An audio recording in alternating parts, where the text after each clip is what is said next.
అండి అందరికీ one more mini blog in rainbow hospital అనమాట. మా బేబీ వ్యాక్సినేషన్కి అయితే వచ్చేసాము. సేమ్ డోస్ తోటి 3 months ఉంటుందని చెప్పాను కదా, ఇది లాస్ట్ మంత్ అనమాట.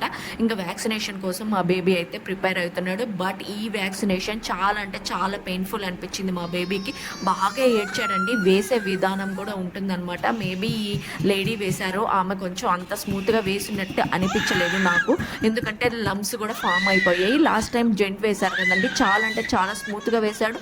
మా బేబీ ఇంత కూడా ఏడవలేదన్నమాట. ఇంకా వీళ్ళు ఏవైతే వ్యాక్సినేషన్ వేశారో అవి ఫైల్లో మెన్షన్ చేస్తారు. నెక్స్ట్ వ్యాక్సినేషన్ ఎప్పుడు అనేది క్లియర్గా డేట్తో సహా మెన్షన్ చేస్తారు. వెనక టీవీ ఉంటే ఆ టీవీ చూపించి మేనేజ్ అయితే చేశాను. నేను ఇలాంటివి అస్సలు చూడలేనండి, ఇలాంటివి నేను అస్సలు భరించలేనండి. ఇంకా నాకు తప్పట్లేదనమాట. మా హస్బెండ్ బిజీ వర్క్ వల్ల, మా హస్బెండ్ రాలేకపోవడం వల్ల ఇంకా నేనే హ్యాండిల్ చేయాల్సి వస్తుంది. ఇది రెయిన్బో హాస్పిటల్ ఫైనాన్షియల్ డిస్ట్రిక్ట్ అనమాట. ఇంకా క్యాబ్ కోసం వెయిట్ చేస్తున్నాం. ఫైనల్గా వ్యాక్సినేషన్ ఇలా జరిగింది. వీడియో కానీ నచ్చితే లైక్ చేయండి, షేర్ చేయండి, సబ్స్క్రైబ్ చేయండి. Thanks for watching.